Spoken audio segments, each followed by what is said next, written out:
Meeple Nation Podcast, episode 447. Bamboozled by these 5 puzzle games. Welcome, citizens of Meeple Nation. For the next 30 minutes, sit back and enjoy. Meeple Nation Podcast is sponsored by GameToppersLLC.com. I can't tell you guys how excited I am that next week we're going to be hanging out with Berkey. We get the chance to hang out with Berkey and his amazing product. If you're there, please drop by and check us out. We will be at booth 303. Come check us out. You'll see one of us there. We haven't quite decided which day yet. We'll all be at the booth a couple hours each day. Jump by and say hi. We would love to see you there. And if you're going to be at BGGCon, come say hi to us. We'll all be wearing our Meeple Nation shirts. Come up, give us a crisp high five. Love to chat. Maybe even play a game if you find us in the game hall. We have some big plans, and we got some big dinner plans, too. If we're not in the hall, we're not at the booth, we're probably out to eat. I can't wait.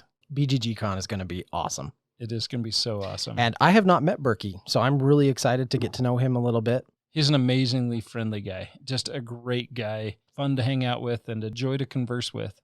If you swing by the booth, you can see this amazing product that we talk about all the time. Have a chance to feel, touch, ooh, ah. Look at these amazing mats that are going to be there as well. Go to GameToppersLLC.com. Come check us out at the BGG vendor hall. Crisp high fives to anyone who asks. Game Toppers are awesome. Welcome to Meeple Nation. We are your hosts. In ascending order of importance, I am Doug Stewart. I am Dave Holiday. I know I'm last. Yeah, I was going to fight you for that, Nate. Okay, do you guys understand what you just did? Yeah. You guys just tried to be the bottom dweller like me? Yeah. We want to be like you, Dave. I did not expect that from you, Andy Boobs. I'm Dave Holiday. With that entrance, Lord Logan Howard.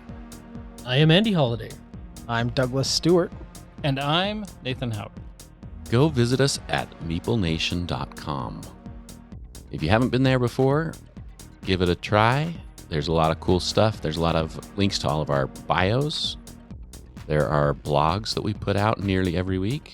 You have a way of finding any past episode you want to listen to. We also have links to things like our pictures on Instagram, our Meeple Nation Off-Air Facebook page. If you have any questions for us, anything that you'd like to say, any feedback or anything like that, feel free to shoot us an email at meeplenation@gmail.com. And of course, we want to say a big hearty thank you to all of our Patreon supporters. We love and appreciate your support, and we hope that you continue to love and appreciate our content. If you would also like to be a Patreon supporter, you can find that there on meeplenation.com as well. This week, we are continuing our discussion of puzzle game, by each of us picking and talking about a game that sticks out to us. Doug, you're going to talk about a game that I think is amazing. I can't wait to play again. This game really is amazing. I wanted to talk a little bit about Mansions of Madness 2nd Edition. Mansions of Madness 2nd Edition was designed by Nikki Valens and was published by Fantasy Flight Games in 2016. At this point, the game features a pretty rich catalog of expansions: Beyond the Threshold, Streets of Arkham, Sanctum of Twilight, Horrific Journeys, and Path of the Serpent.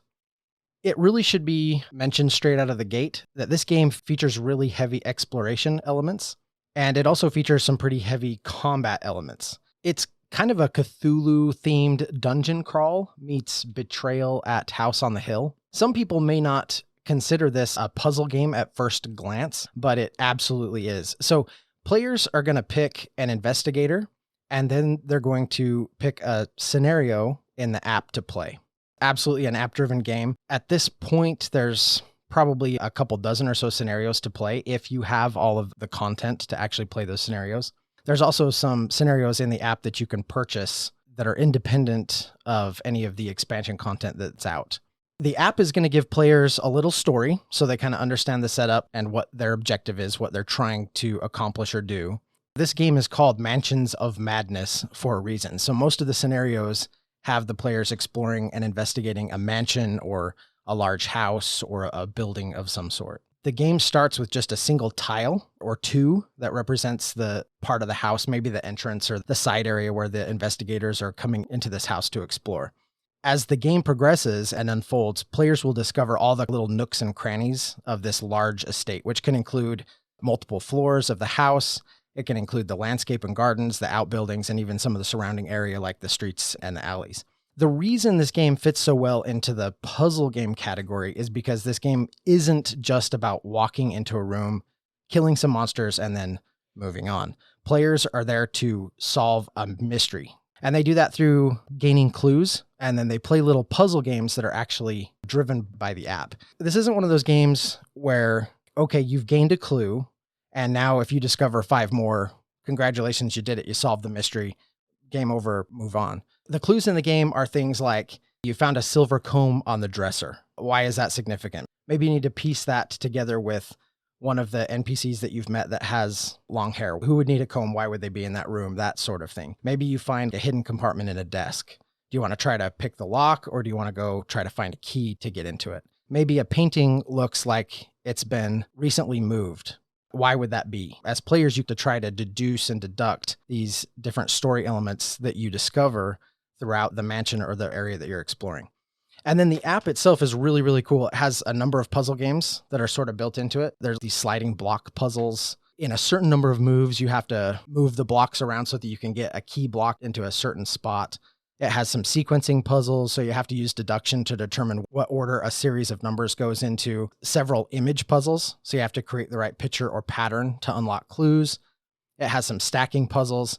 And then it has one of my favorites is actually the investigator wall sort of puzzle, where it has like kind of all the pictures and clues that are written up on the wall. And then you have to link them together with thumbtacks and red yarn. Kind of looks like that scene from a movie where the Big conspiracy theory. Yeah, exactly. It's exactly like that. And so it's really fun. And the app does this in a really, I think, interesting way. It's very simple, but it's kind of brain burning. It really introduces that heavy puzzle element of discovering these clues and figuring things out. As a matter of fact, one of the more memorable scenarios that I've played, it was called Murder on the Stargazer Majestic. And the scenario description reads something like this. A brutal murder begins an ancient ritual aboard the Stargazer Majestic. With an unnatural storm brewing around the luxury dirigible, you must discover the murderer before the fabric of reality unravels. In that scenario, instead of exploring a mansion, you're exploring this big luxury airship. What was really cool about it was there was no combat at all. It was just a good old-fashioned whodunit murder mystery. So you're still making skill tests and rolling dice and doing all of the things that Mansions of Madness has players doing, but it was all to discover clues, put them all together to see who committed this murder. And there was timer running in the background because the murder, of course, in typical Cthulhu fashion, it wasn't just a typical murder, it was a ritualistic murder. There's this storm brewing, and if you can't solve it in enough time, then the airship's going to start getting ripped apart and you're going to crash. Think the Hindenburg. If you can't solve the mystery in time, that's about how that scenario ends. I just remember that one being so fun because no combat. This was strictly a puzzle and deduction-based scenario for Mansions of Madness, and I really enjoyed that quite a bit. That is one thing that I actually really have enjoyed about second edition. I can't wait to play it more for this, is that it was one of the first games that had the app with the game, but I thought the app worked so well managing things in the background that you didn't have to keep track of. It gives you subtle clues of, well, the storm's brewing or whatever it is, so you know that something's progressing, but you have no idea what. I like that about that. Yeah, it does a really good job at sort of maintaining the mystery and keeping all of that background knowledge from the players. In the first edition of this game, this was a one versus many. So you had almost a GM. The Overlord. Yeah, the Overlord, something like that. But you had somebody who was behind the scenes, who had all of that information and would dole out clues and tokens and keep track of all that. Second edition uses the app. That allowed them to use the app to not only take over that role, but also to introduce all of those little puzzle games that you didn't get with the first edition. And I think it's brilliant. And the way it's integrated into the game works really well. I really enjoyed the puzzles when I played this. The whole shifting around of puzzle pieces and X amount of moves. You got to be able to figure that out. And I want to say that they had some of the similar elements in Arkham Horror. I can't remember for sure. I've tried to block every memory of Arkham Horror out of my mind. It's because it's not good.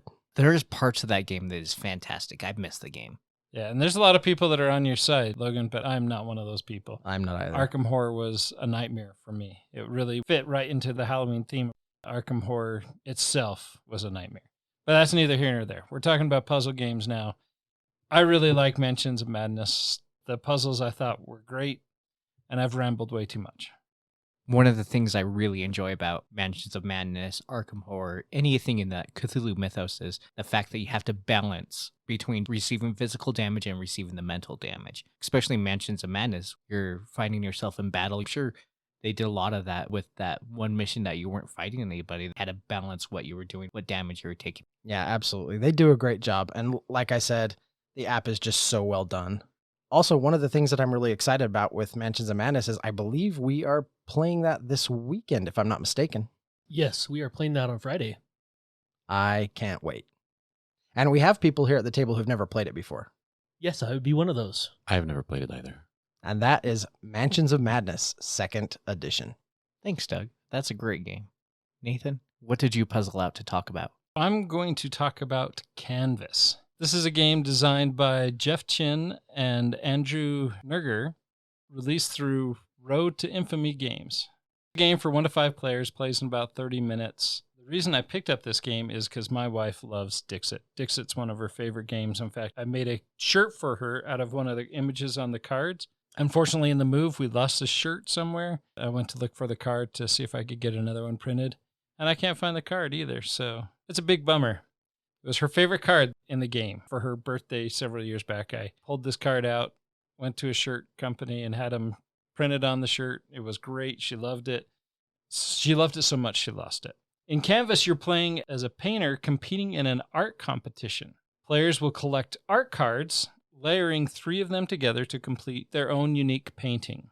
This is similar to games like Dead Reckoning, Mystic Vale, Edge of Darkness. You're going to slide those cards into a sleeve to complete that painting. In Canvas, though, you're collecting these elements from the market row in order to score ribbons that are related to scoring cards that are in your particular game. There's several different scoring cards, 4 of them into the game each time, so it has a lot of replayability to it, which is really nice. On your turn, you have a couple of options. You're either going to complete a painting, or you're going to draw an art card, and there will be 5 of these art cards available. There'll be a little tuck box that you'll slide one out and put it onto the market. The next card that's going to come up is hidden in this little tuck box so that you can't see what's coming up, so you can only see what's available. You can purchase the card that is on the furthest left or the furthest away from the tuck box, and you can take that card for free and add it to your hand. You can have up to 5 art cards at a time. Once you have 5 art cards on your next turn, the only action available to you is to create a painting. But if you decided that you wanted a card that was further in the market, then you're going to have to use your inspiration tokens, and you can put these inspiration tokens on the cards prior to the one you take. And that's the only way that you can take a card that's deeper into the market. If somebody else takes one of those cards that has the inspiration token on it, it goes into their supply so that they can be inspired later. Once you have your cards put together, you're going to sleeve them, and then at the bottom of the card, iconography, you're going to evaluate with the 4 scoring cards that are available. Some of those scoring cards count different things, like some of them will count hue colors, some of them will require specific element icons. There's a lot of variety in these scoring cards, and sometimes your painting will qualify for several of those scores. You want to have hues on both ends or other highlights that are going to allow you to score multiple times. Essentially, throughout the game, one person's going to complete 3 paintings. When the first person completes 3 paintings, it's going to trigger the end game. You'll count up the 4 different kinds of ribbons. And then there's also some bonus ribbons that you can get if you have matching elements on it, that you can get bonus points for those elements. And at the end of the game, it's whoever has the highest score wins. Similar to Dixit, Obscurio, to Mysterium, the artwork that you create is very unique. It's not quite as involved as some of the Mysterium Dixit cards, but still the artwork that you're going to create is that fun, artsy feeling that you have when you're playing these other games. It's a game that my wife really enjoys. It's one that I backed for her, picked up with her in mind. And I got the Kickstarter version, which is really nice. It's actually the only game that I've ever seen that has a hole in the back so that you can actually mount this game to the wall and display it as the piece of art that it is. You get the expansion, which is Reflections, and you can put those two side by side, and the artwork continues from one box cover to the other, which is very nice. And they both can be mounted on the wall. Very good game, and my wife would strongly recommend it. I would as well. I think this is a really great game. I really enjoy how this game blends the puzzle elements that you're talking about, which is that taking all of the elements on the cards and trying to maximize the amount of points that you can score based on the scorecards that have been dealt out for the game. And then it also has that very nice, artistic, aesthetically pleasing vibe to it that's just fun to put those cards together and laugh at the table at the funny images that everybody comes up with, or almost kind of create like a backstory, what the image is and where it came from. I play this one a lot with my wife as well, and we both really enjoy this game. I think my favorite part is the random images that you put together. You're not necessarily looking for, hey, that would make this picture absolutely perfect. Oh, I need those points. You get together, you're like, why is a shrimp going up the flagpole? Which is why it is more like a Mysterium or Dixit card. A lot of those cards are very random. I thoroughly enjoyed the game. And that's Canvas. Thanks, Nathan. Dave, what are you talking about?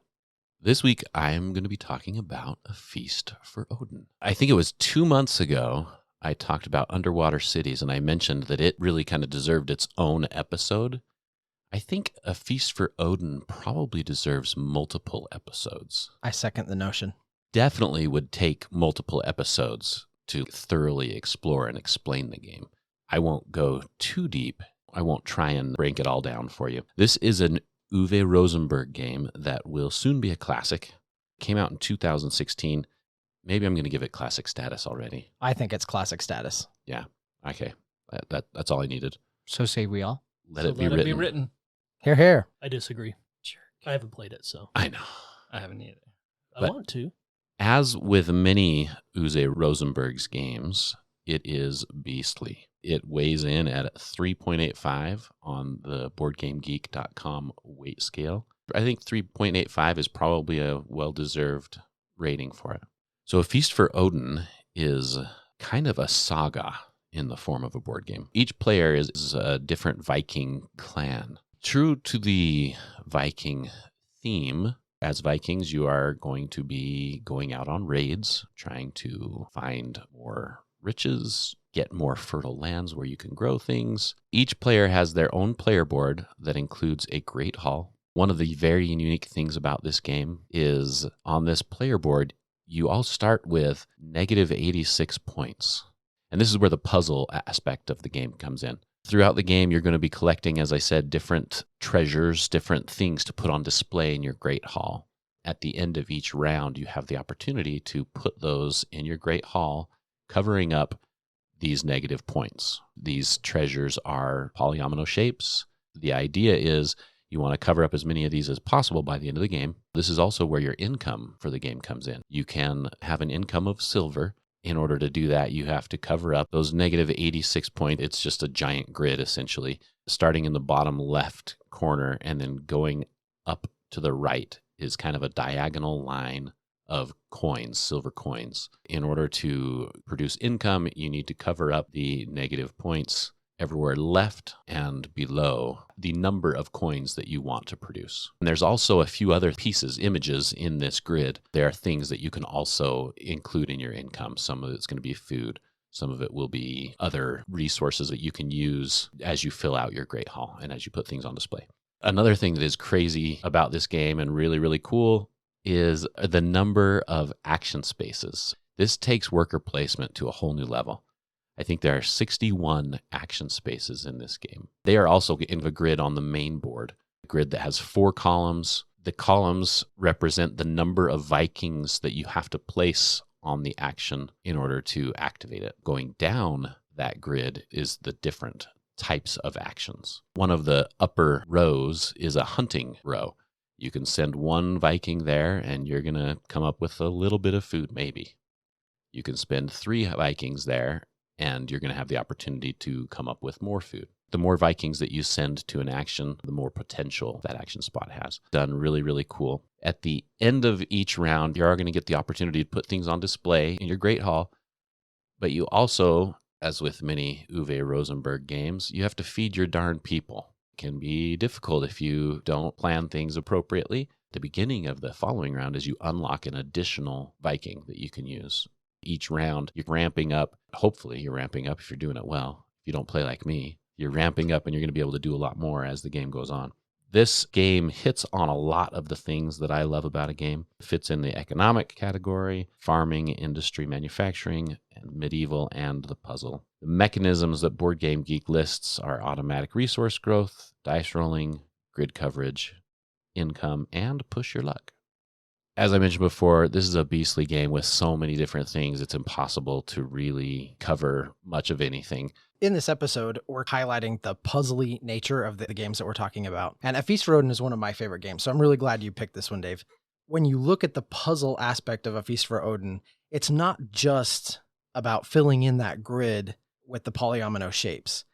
All of the polyominoes or little pieces that come in the game, they sort of level up based on color. They start out as orange, and then you level them up to red, then they level up to green, and then to blue. But there are rules for placing stuff in that grid. You can't just put whatever you want wherever. Each grid is a little different because you have some additional maps and areas that you can unlock, and they each have unique rules.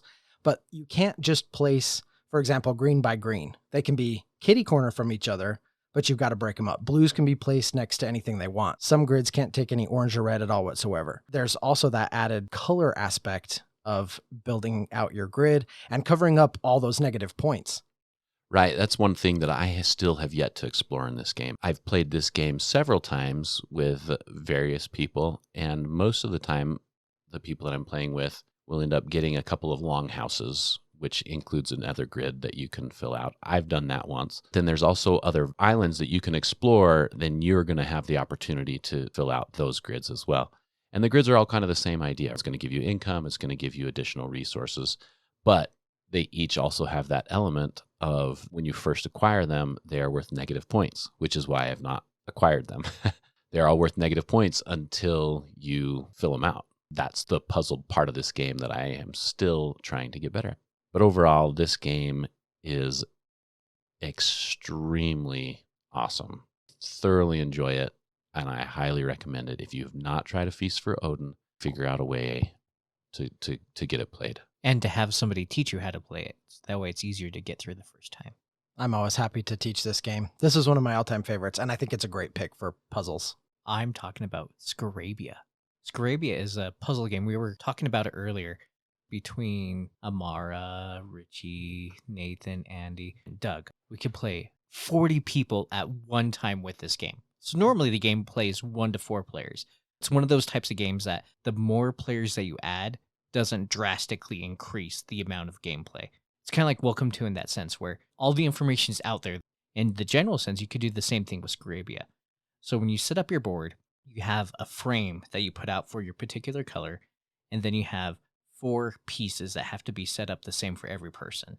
5x5 grid, except there's 2 pieces that are taken out for mountain places. Those mountains are going to be in a particular orientation. I think the most difficult part of the game is setting it up. One person sets it up randomly, and then everyone stares at their board, set it up the exact same way. And then there's a deck of cards that represent different symbols that you have to cover up the ground that you have. It's very Tetris. So as you put tile down, you have to cover up one of the 4 squares in the center. And then after that, everything has to be touching one of the tiles you place down. The goal of the game is there are scarabs. And you want to enclose those scarabs. If I have 1 scarab showing and 2 open spaces, that 1 scarab is worth points. But at the same time, it's a multiplier. So if I have 3 open scarab with 3 tiles, then each of those 3 are worth 3 points. Quite interesting as you watch, seeing the game where everybody almost makes the exact same move for the first 1 or 2 tile places, and then they all go their different directions.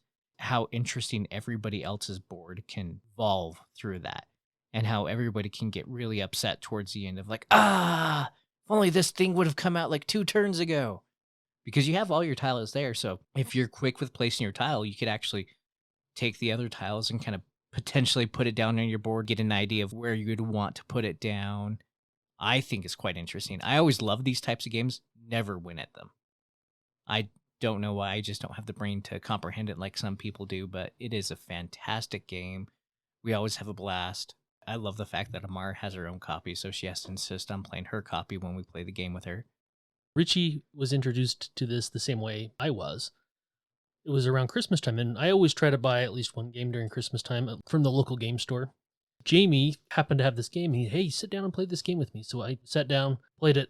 It was awesome. He's trying to sell me on multiple games. So the more copies you buy, it just adds player count, doesn't add time. So we bought 2 copies, and it's been a great game to introduce people to gaming. So I'll take this up to family parties, Thanksgiving. Really easy game to get to the table, easy to teach, and it's always a hit. My stepmom loves this game, and she is definitely not a gamer. She had a brain injury, and she struggles to comprehend anything very complex. She got it, she loved it, and is always willing to play it. Even though it's simple, it does not take away from the fun. The puzzle aspect of it is really solid. I really enjoyed playing this every time we play it. Dave, this isn't necessarily your favorite game, but as far as puzzle games go, and a filler game, I think this is great. As you were saying that, I was thinking, this is actually, I think it's a really good filler game. I think it's definitely a game whenever I play it. Crap. Okay, set it up again. Let's do it again. I'll do better this time. And I don't, but it's one of those types of games that I feel that urge to play again just to see if I could just do better. That's what's great about the game. It's so easy. It's so easy to come to that. You can do that. Little filler game, yeah, but at the same time, play it those 2 times in a row and no one's, oh no, I'm checking my watch because it's taking too long. Everybody's involved at the same time. I think it's a great game. Check it out, Scarabya. Any of you ever wanted to be a student at a magic school? Yes. Learn how to brew potions? Yes. Me too. I've always wanted that. Every one of us can have that experience with Potion Explosion. Potion Explosion is one of my favorite games. In Potion Explosion, everybody's a student. It's time for your final exams. The rules are always the same. Take an ingredient marble from the dispenser and watch the others fall. If you connect marbles of the same color, they explode and you take them. Complete your potions using the marbles you collect and drink them to unleash their magical power. Remember though, to win the Student of the Year award, being quick won't be enough. You'll always need to brew the most valuable potions in Potion Explosion. I have all the expansions for this. The base game comes with 4 different ingredients that you play with. You get 1 pick that you get to pull the marble from. As I explained, when the marbles come down, if the marbles that touch are the same color, you gain all of the marbles of that color that are in that row. If the next ones come down and touch, if they're the same color, you take all of those marbles and so on. So it can create this chain to where you can potentially gain a lot of marbles on your turn to create potions. Each of the potions, and there are quite a few different potions in the game, each of the potions are going to do something different that will allow you to manipulate the game in some way. For example, the Potion of Wisdom will let you take a single marble out of the dispenser. It does not cause an explosion, but it will allow you to potentially set up a great explosion. There's also the Potion of Uttermost Stickiness, which lets you choose a color, gain all the marbles that are touching of that one color in one column. My other favorite potion is the Potion of Prismatic Joy. Everyone has a beaker on their desk, and that beaker has 3 slots for ingredients. When you drink the Potion of Prismatic Joy, those now become wild colors. So you can place them in any location on your potion. That leads me to what the potions look like. Each potion is going to have 2 sides. One side is going to have what the potion looks like once it's finished, and then the other side, which is what will come into play when you first choose that potion to craft, it will have layers of different colors with little holes for the marbles to sit inside of. You need to put marbles that match the colors of those different layers. Once you have successfully filled all those slots, the potion is completed. You put all the ingredients back into the dispenser, flip your potion over, and it is now available to be drank. As you're doing this, there are different ways to manipulate the board. Like I explained earlier, there's the potions that you can drink to manipulate the dispenser or gain other benefits. So you can also gain help from the teacher. You can take a -2 points, but that allows you to gain 1 marble from the dispenser, once again, not causing an explosion.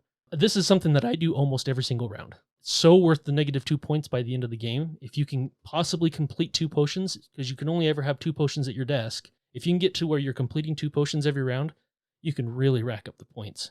And each potion is going to have a different point value depending on how difficult it is to craft, and also depending on how powerful the effect of that potion is. And finally, there are skill tokens. Now, the number of skill tokens that are in the game are dependent on the number of players, and that is actually how the end of the game is triggered. Once somebody has 3 potions of the same type or 5 different potions, they're going to gain a skill token. That skill token is going to be worth 4 points at the end of the game. Once the last skill token is taken, then you finish out the round and you count up points, and whoever has the most points wins. I love the way you can manipulate the dispenser in this, the way you can combine potions to get the marbles that you need to complete the potions that you have at your desk. It's just such a solid game. It hits our table quite often, which makes me really thrilled. In fact, I think that we should totally do a potion explosion tournament. We'll do brackets. I just recently acquired a shirt with a picture of a card from Dixit, and I think that could be the grand prize. Wait a minute. I think someone's very motivated. I applaud your genius of going through his copy of Dixit to remove the card to make the prize even better. All kidding aside, great game. My kids have enjoyed it. Every time we brought it to the table, it's been a hit. That's Potion Explosion. We have successfully puzzled through our 5 games. You have been bamboozled. I think that's it. I think we had a great time. I know I did. First talked about doing puzzle games, I wasn't thinking, what puzzle games do we have? I mean, a few came to my mind. There were actually quite a few really fun puzzle games that each of us have on our shelves. A lot of them are staples, which I thought was great.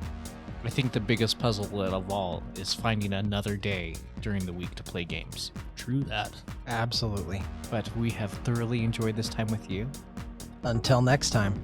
We'll see you scratching your head at the game table as you try to decipher these puzzle games.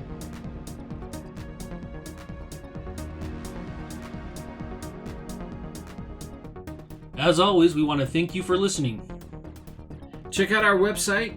We have all sorts of cool things there. Love those blogs. Get a deeper look into the writing side of Meeple Nation. Join our Facebook group, Meeple Nation Off Air. I look forward to seeing you there. Follow us on Twitter at Meeple Nation. We also have Instagram. Under the same name. We also want to thank our sponsor, GameToppersLLC.com. We love their product, and they have so much goodness out there. And we also want to thank Braiding Detergent for our music. Is it 3.5 or 3.85? Because I think you said 3.5, and then you just said 3.85. Is that what you said to begin with, though? It's what I meant to say. I don't know if it's what I said. Words just came out of my mouth, so. We'll see your head. We'll see your head. Wow.